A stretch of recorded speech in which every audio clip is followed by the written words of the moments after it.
નમસ્કાર. મહાશિવરાત્રિ એ માત્ર એક તહેવાર નથી ખરું ને, એ તો એક એવી જબરદસ્ત રાત્રિ છે જે આપણને અંદરથી બદલવાની તાકાત આપે છે. આ એ રાત્રિ છે જ્યારે આપણી ચેતના, જેનું પ્રતીક ચંદ્ર છે, તે બ્રહ્માંડની પરમ ચેતના એટલે કે શિવ સાથે એકાકાર થાય છે. તો ચાલો આપણે સાથે મળીને આ પવિત્ર રાત્રિના રહસ્યોને સમજીએ અને જાણીએ કે તેનું પાલન કરવાની સાચી રીત કઈ છે. ચાલો આ શક્તિશાળી વિચાર સાથે જ શરૂઆત કરીએ. શિવતત્વ આપણને શું શીખવે છે? એ આપણને શીખવે છે કે ઝેર પીને પણ નીલકંઠ કેમ બનવું અને જીવનના ગમે તેવા સંઘર્ષો વચ્ચે પણ શાંતિથી કેમ રહેવું. આ જ્ઞાન આપણા જીવનને જોવાનો દૃષ્ટિકોણ જ બદલી શકે છે. તો આજે આપણે શું શું જાણવાના છીએ? ફટાફટ નજર નાખી લઈએ. સૌથી પહેલાં આપણે મહાશિવરાત્રિના આધ્યાત્મિક રહસ્યને સમજીશું. પછી 2026ની સાચી તારીખ કઈ છે અને પૂજાની રીત શું છે એ જાણીશું.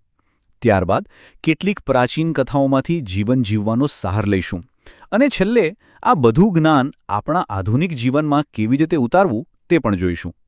તો ચાલો પહેલા ભાગમાં ઊંડા ઉતરીએ અને સમજીએ કે આ રાત્રિ આટલી બધી ખાસ કેમ ગણાય છે. આને આધ્યાત્મિક રીતે સમજીએ ને તો આપણી ચેતના જાણે પાણીનું એક નાનકડું ટીપું છે અને પરમચેતના એ તો એક વિશાળ સમુદ્ર છે. આ રાત્રિ એ જ સમય છે જ્યારે પેલું ટીપું સમુદ્રમાં ભળી જાય છે. ચંદ્ર છે ને એ આપણા ચંચળ મનનું પ્રતીક છે અને જ્યારે આ મન એકદમ શાંત થઈને પરમચેતનામાં લીન થઈ જાય, બસ એ જ સાચી શિવરાત્રિ છે. જરા વિચારો તો એ ક્ષણ કેવી અદ્ભુત હશે જ્યારે આપણું ચંચળ મન બ્રહ્માંડની શાંતિમાં એકાકાર થઈ જાય. શિવનું સ્વરૂપ જ પોતે એક મોટો બોધપાઠ છે. તમે જુઓ, એમના ગળામાં હળાહળ વિષ છે પણ ચહેરા પર એકદમ શાંતિ. મૃત્યુનું પ્રતીક એવો સાપ ગળામાં વીંટળાયેલો છે, છતાં તેઓ જરાય ડરતા નથી. આ આપણને શું શીખવે છે? એ જ કે જીવનના દરેક દ્વંદ્વ, પછી એ સુખ-દુઃખ હોય કે માન-અપમાન, એની વચ્ચે રહીને પણ સ્થિર અને સંતુલિત કેમ રહેવું. સારું, આ તો થઈ આધ્યાત્મિક વાત. પણ હવે મુખ્ય સવાલ, 2026માં આ પવિત્ર દિવસ છે ક્યારે અને આપણે એની તૈયારી કેવી રીતે કરવાની? ચાલો હવે જરા પ્રેક્ટિકલ વિગતો પર આવીએ. દર વર્ષે તારીખને લઈને થોડી ગૂંચવણ થાય જ છે. તો 2026 માટે સાચો દિવસ કયો? ચાલો આ સવાલનો એકદમ સ્પષ્ટ જવાબ મેળવીએ. જો, અહીં સૌથી મહત્વની વાત એ છે કે મહાશિવરાત્રિ એ દિવસનો તહેવાર નથી, એ રાત્રિનો તહેવાર છે. આ વાત બરાબર યાદ રાખજો. શાસ્ત્રો પ્રમાણે જે રાત્રે ચતુર્દશી તિથિ આખી રાત હોય, બસ એ જ છે શિવની મહાન રાત્રિ. અને 2026માં આવું બને છે 15 ફેબ્રુઆરીની રાત્રે. એટલે કોઈ જ કન્ફ્યુઝનની જરૂર નથી. 15 ફેબ્રુઆરી જ ઉપવાસ અને પૂજા માટેનો સાચો દિવસ છે. અને હા, આખી રાતમાં પણ એક સમય એવો છે જે સૌથી ખાસ છે. એ છે નિશિતાકાળ. આ 52 મિનિટનો સમયગાળો છે ને, એને આખી રાતનું હૃદય કહી શકાય. એમ પણ કહેવાય કે આ સમયે બ્રહ્માંડની ઊર્જા એના શિખર પર હોય છે. એટલે આ સમયે કરેલું ધ્યાન કે મંત્રજાપ 1000 ગણું ફળ આપે છે. કેમ કે ત્યારે બ્રહ્માંડ સાથે આપણું કનેક્શન સૌથી મજબૂત હોય છે. હવે જે ભક્તો આખી રાત જાગરણ કરીને શિવની આરાધના કરવા માંગતા હોય, એમના માટે શાસ્ત્રોમાં 4 પ્રહરની પૂજાનું એક વિશેષ મહત્વ બતાવ્યું છે. ચલો એને જરા વિગતવાર સમજીએ. રાત્રિને 4 ભાગમાં વહેંચવામાં આવી છે, જેને કહેવાય 4 પ્રહર. અને આ 4 પ્રહર જીવનના 4 પુરુષાર્થો ધર્મ, અર્થ, કામ અને મોક્ષ સાથે જોડાયેલા છે. પહેલા પ્રહરમાં દૂધ, જે શુદ્ધતાનું પ્રતીક છે. પછી આવે બીજો પ્રહર, એમાં દહીં, જે શક્તિ આપે છે. ત્રીજા પ્રહરમાં ઘી, જે સમૃદ્ધિનું સૂચક છે. અને છેલ્લે ચોથા પ્રહરમાં મધ, જે જીવનમાં મીઠાશ લાવે છે અને મોક્ષ તરફ દોરી જાય છે. મહાશિવરાત્રિ એટલે ખાલી વિધિઓનો તહેવાર જ નથી. એની સાથે જોડાયેલી જે કથાઓ છે ને, એ તો આપણને જીવન જીવવાની કળા શીખવે છે. ચાલો એ કથાઓનો સાર સમજીએ. ગીતા નામની એક ગરીબ સ્ત્રીની વાર્તા છે.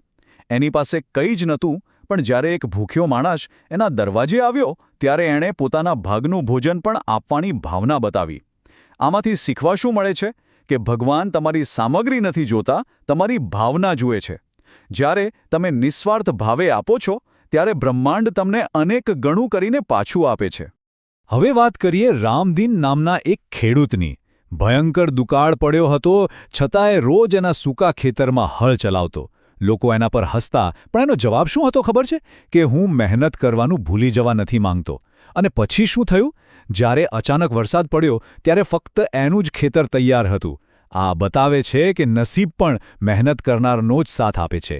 આ વાર્તા આપણને પૂછે છે, શું આપણે આપણા જીવનના દુકાળમાં પણ મહેનત ચાલુ રાખીએ છીએ? અને શ્રદ્ધાનો પાઠ. શ્યામનાથ નામના એક વ્યાપારીની કથા આનો સૌથી શ્રેષ્ઠ ઉદાહરણ છે. એનું બધું જ લૂંટાઈ ગયું. ભૂખે મરવાની નોબત આવી ગઈ. પણ આવી સ્થિતિમાં પણ એણે શિવ પરની પોતાની શ્રદ્ધા છોડી નહીં. એણે પોતાની પાસેનો છેલ્લો રોટલો પણ એક ભિખારીને આપી દીધો, જે બીજું કોઈ નહીં પણ ખુદ મહાદેવ હતા. આ કથા આપણને શીખવે છે કે શ્રદ્ધાની અસલી પરીક્ષા તો મુશ્કેલ સમયમાં જ થાય છે. તો આ બધી વિધિઓ, આ બધી કથાઓ, આ બધાનો સાર શું? આપણે આ બધું આપણા રોજિંદા જીવનમાં કેવી રીતે ઉતારી શકીએ? અંતે તો મહાશિવરાત્રિનો એક જ સંદેશ છે: આંતરિક પરિવર્તન. જેમ શિવે સમુદ્ર મંથનમાંથી નીકળેલું ઝેર પોતાના ગળામાં રોકી લીધું અને દુનિયાને બચાવી, એ જ રીતે આપણે પણ સમાજની જે નકારાત્મકતા છે એને આપણા મનમાં ઉતરતી રોકવાની છે. એને ગ્રહણ પણ ના કરો અને એને ફેલાવો પણ નહીં. બીજાની નિસ્વાર્થ સેવા અને પોતાના અહંકારનો ત્યાગ, બસ એ જ સાચી શિવ પૂજા છે. તો આ મહાશિવરાત્રિએ એને ખાલી એક ઉપવાસ કે પૂજા પૂરતી સીમિત ન રાખતા. ચાલો એને આત્મમંથનનો એક મોટો અવસર બનાવીએ. એક સંકલ્પ લઈએ: ક્રોધ, ઈર્ષ્યા કે આળસ આવી કોઈપણ એક નબળાઈને દૂર કરવાનો. યાદ રાખજો, સાચું પરિવર્તન બહારથી નહીં પણ અંદરથી શરૂ થાય છે. અને જ્યારે આવા સંકલ્પ સાથે પૂજા થશે ત્યારે ચોક્કસપણે સફળ થશે. ઓમ નમઃ શિવાય.